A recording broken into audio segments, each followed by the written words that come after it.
श्री मुख्तार सिंह जी अध्यक्ष गुरुद्वारा बाबा दीप सिंह जी एवं श्री गुरुदेव सिंह जी उपाध्यक्ष गुरुद्वारा बाबा दीप सिंह जी से कि वे सरोपा भेंट कर मैम का स्वागत और अभिनंदन करें, अपनी मुख्यमंत्री साहिबा का स्वागत और अभिनंदन करें। जोरदार तालियां सबसे पहले श्री जगजीत सिंह सिक्का जी एवं गुरविंदर पाल सिंह जी के लिए, और अब सरोपा भेंट करते हुए श्री मुख्तार सिंह जी एवं श्री गुरुदेव सिंह जी। तालियों की आवाज। आशीष जा रहा है, आशीर्वाद जा रहा है, और पूरे मालवीय नगर से आशीर्वाद जा रहा है, और पूरे सिख परिवार गुरुद्वारा प्रबंधन कमेटी से आशीर्वाद जा रहा है। जोरदार तालियों की आवाज निकलनी चाहिए और ईश्वर तक आवाज पहुंचनी चाहिए। भारत माता की। साथ साथ निगम पार्षदा श्रीमती लीना जी से विशेष अनुरोध कि वे भी पुष्प देकर मैम का स्वागत और अभिनंदन करें। श्रीमती लीना जी निगम पार्षदा, जिनके क्षेत्र में आज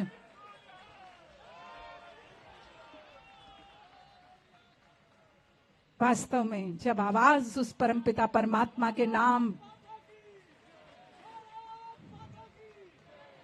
भारत माता की तैयार है दिल्ली इस पूरे विश्व में अपना नाम गौरवान्वित करने के लिए। अब विशेष अनुरोध निगम पार्षदा श्रीमती लीना जी से कि वे भी पुष्प भेंट कर हमारी मुख्यमंत्री महोदया का स्वागत और अभिनंदन करें।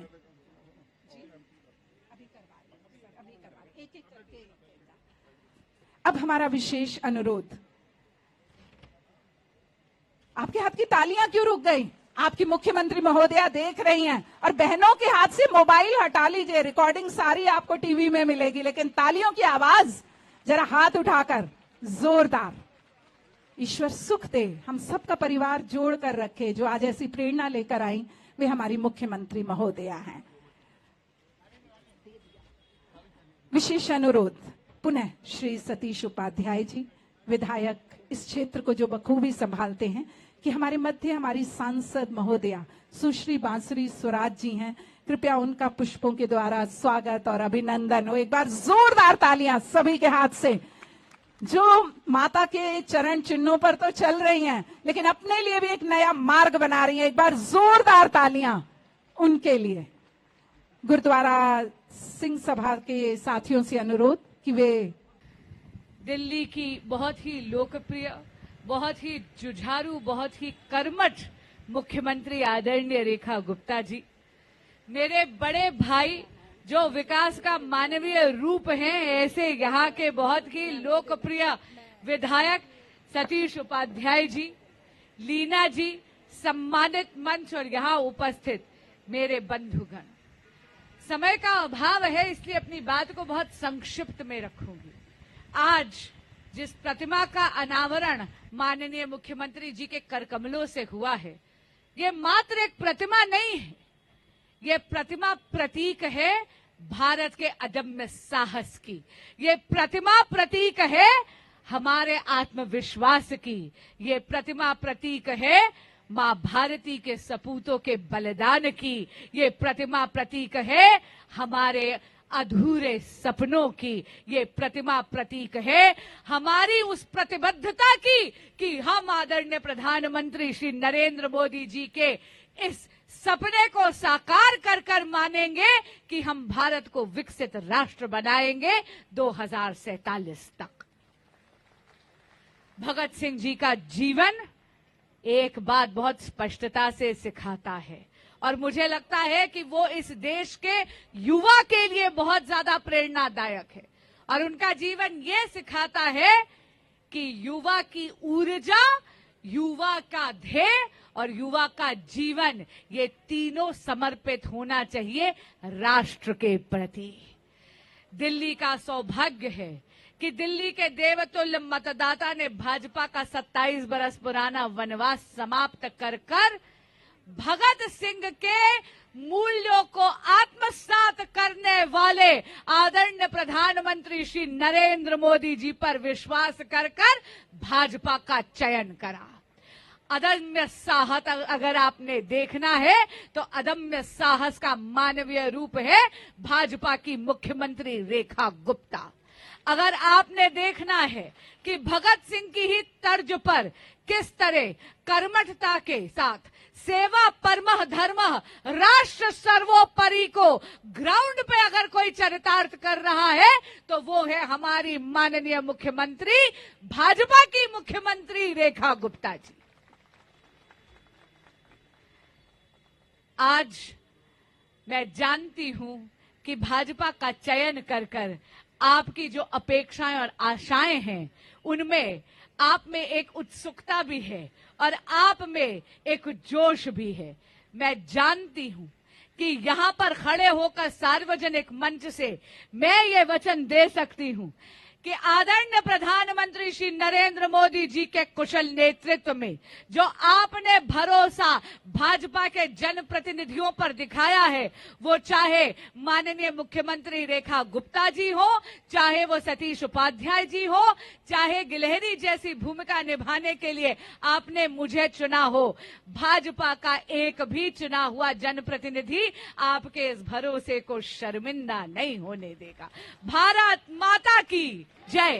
क्षमा चाहता हूं, कुछ लोग हमारे गुरुद्वारा प्रबंधक कमेटी के और जिन्होंने इस प्रतिमा को लगवाने में हमारा बहुत बड़ा योगदान दिया है, वो भी अपनी बात कुछ कहना चाहते थे, लेकिन आपसे मैं क्षमा प्रार्थी हूं क्योंकि मुख्यमंत्री जी को और भी कार्यक्रम है। हमने इनको केवल 40 मिनट के लिए बुलाया था, लेकिन 1.5 घंटे से रोके रखा है। एक बार जोरदार तालियां बजा दीजिएगा।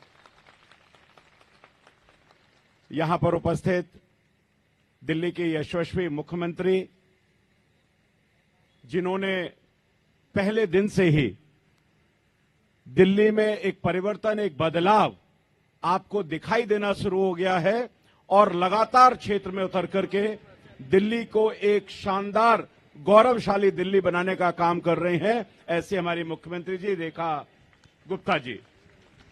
यहां पर उपस्थित हमारे देश की जानी मानी वकील, एडवोकेट और सुषमा जी का नाम मुझे बताने की आवश्यकता नहीं, खास करके इस क्षेत्र के लोगों को और देश भर के लोगों को, और जिस तरीके से वो भी अपने संसदीय क्षेत्र में लगातार प्रगति के कार्य कर रही हैं, ऐसी हमारी बांसुरी स्वराज जी। यहां पर हमारे पार्षद लीना कुमार जी,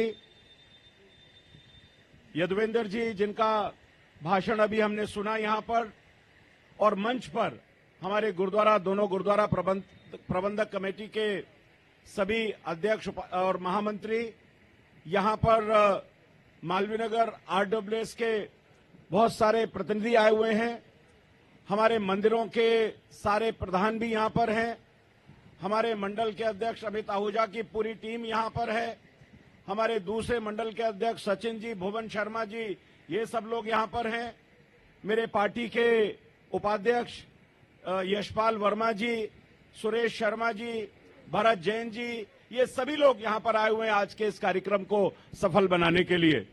आज का मुख्य भाषण तो मुख्यमंत्री जी और बांसुरी स्वराज जी से सुनेंगे, लेकिन 23 मार्च का दिन 3 बातों को हमको याद दिलाता है।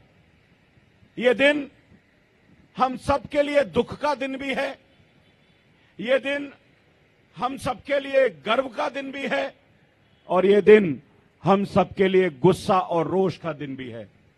जब मैं दुख की बात कहता हूं तो इसलिए कि जिस तरीके से इस अल्प आयु के अंदर सुखदेव, राजगुरु और भगत सिंह जी को फांसी दी गई थी और हमारे नौजवान किस तरीके से देश के लिए शहीद हुए थे, इसलिए हमारे लिए दुख का दिन है। लेकिन हमारे लिए गर्व का दिन इसलिए है कि हमारी देश की उस युवा तरुणाई ने देश के स्वाधीनता आंदोलन में किस तरीके से अंग्रेजों की जड़ें हिला दी थी, और उनकी मांओं को मैं नमन करता हूं। और ये गर्व का दिन इसलिए है कि उन्होंने अपने प्राण न्यौछावर कर दिए इस देश की एकता, अखंडता और स्वाधीनता के लिए। और हम सबके लिए गुस्सा का दिन इसलिए है कि किस तरीके से ब्रिटिश हुकूमत ने किस तरीके से अत्याचार करके, ये अभी यज्ञवेंद्र जब बता रहे थे, वैसे तो उनको फांसी 24 मार्च को दी जानी थी, लेकिन अंग्रेजी हुकूमत इतना डरती थी, इतना भगत सिंह जी से डर लगता था उनको, कि उन्होंने लगा कि किस तरह से देश में पूरी तरह एक तरह की क्रांति हो जाएगी। रात के अंधेरे में चुपचाप उन्होंने रात को 23 मार्च को ही उनको फांसी दे दी। और ये इस तरीके से गुस्सा हमारी जो आने वाली पीढ़ी है, जो हमारा समाज है, उन सबको इस बात को हमेशा याद करने की जरूरत है।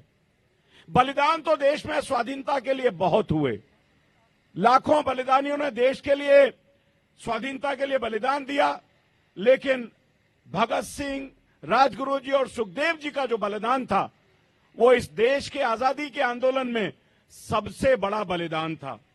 बलिदान इसलिए था कि लाला लाजपत राय, साइमन कमीशन, लाला लाजपत राय के साथ जो लाठीचार्ज हुआ था, सर फटा था, साइमन कमीशन, बाहर जाओ वापस जाओ के नारे जो इन तीनों युवाओं ने, क्रांतिकारियों ने दिए थे, उसके कारण से जो असेंबली में बम इन्होंने फेंका था, तो ये बता दिया था कि भारत का युवा, भारत की तरुणाई पूरी तरह से अंग्रेजों को देश से निकाल करके बाहर भेज देंगे। इसलिए और इस कारण से ब्रिटिश हुकूमत के पूरी तरह से नींव हिल गई थी, जड़ें उखड़ गई थी, और ब्रिटिश हुकूमत जो है पूरी तरीके से डर भी गई थी।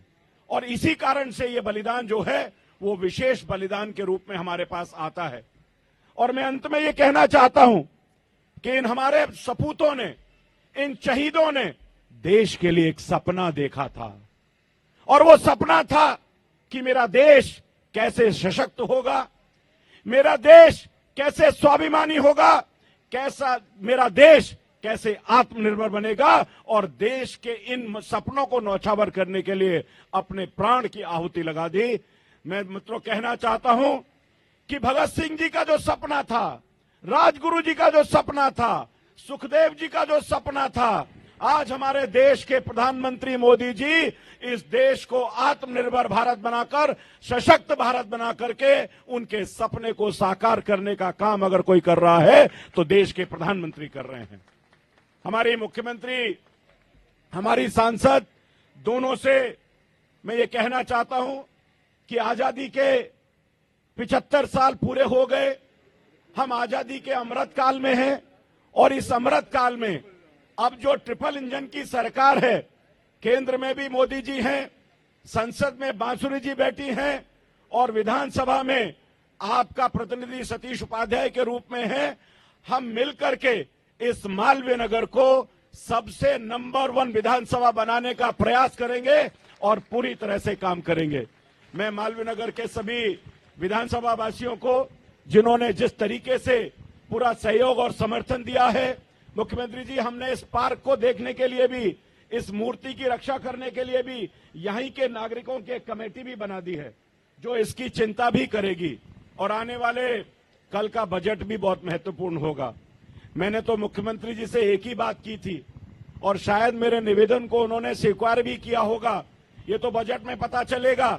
मुख्यमंत्री जी, हमारे यहाँ पर सीनियर सिटीजन बहुत हैं, हम अशोक जी के नेतृत्व में आपके पास गए थे, मुझे लगता है कि आप निश्चित रूप से इस बात का ध्यान रखेंगी, और सीनियर सिटीजन को जो 4 साल से अनुदान नहीं मिला है, वो अनुदान उनको मिलेगा, और दिल्ली एक शानदार राजधानी बनेगी। आप सब लोग सुबह 10 बजे से इतनी बड़ी संख्या में यहां पर आए हैं, मैं आप सभी का नमन करके अभिवादन करता हूं। बहुत बहुत धन्यवाद। और मैं खास करके नगर निगम को, पीडब्ल्यूडी को और नगर निगम को विशेष करके मैं बधाई देना चाहता हूं हमारे उपायुक्त बादल कुमार जी को और उनकी टीम को। जिस तरीके से 4 दिन के अंदर आपने जो काम किया है, जितनी तारीफ आपकी की जाए उतनी कम है। लेकिन देश, हमारे दिल्ली की जनता और मालवीय नगर की जनता, बादल जी, चाहती है कि उसी गति से पूरे क्षेत्र में इसी तरीके से आप स्वच्छता और विकास करते रहेंगे। बहुत बहुत धन्यवाद।